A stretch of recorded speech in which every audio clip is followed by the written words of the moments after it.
mess. Yesterday was a gong show at the bottom of a dumpster fire, wrapped up in a cluster. The finance minister resigns, the prime minister hides all day and then has to beg his MPs not to fire him. But the worst news, buried underneath it all, was a devastating gut punch to Canadian taxpayers. A $62 billion deficit smashing through the already insane $40 billion guardrail. Canada is a serious G7 NATO partner staring down the threat of 25% tariffs. We deserve a strong leader with a new mandate. Why not let Canadians decide by calling a carbon tax election? The Honourable Minister of Finance and Public Safety. Mr. Speaker, I want to start by thanking the Opposition House Leader for his heartfelt congratulations on my new role. I want to tell him, Mr. Speaker, and all Canadians, that our government is very proud of the fall economic statement that we made public yesterday. Mr. Speaker, the fall economic statement speaks to growth in the Canadian economy.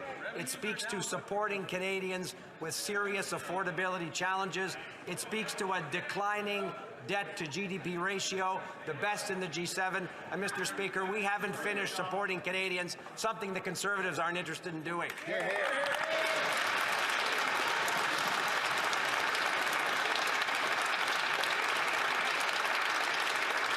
The Honourable Member for Regina Capel. Well, I'd like to congratulate the new finance minister for being the fourth finance minister in a 24-hour period. But it's the same old talking points. What they did yesterday was smash through that $40 billion guardrail. What does that mean? It now means that Canadians have to pay back all that money with interest, and 43 cents of every dollar you earn now has to go to pay the tax burden. More money to bankers and bondholders. In fact, the government's now spending more on the interest on that debt than on health care. But the Prime Minister doesn't care. He doesn't worry about where the money comes from. He's never had to worry about that. So why not let Canadians decide their future by calling a carbon tax election? The Honourable Minister of Finance and Intergovernmental Affairs. Mr. Speaker, Canadians expect their government to be focused on their economic concerns. They expect their government to be focused on the real threat that 25% tariffs across the board would mean to the Canadian economy.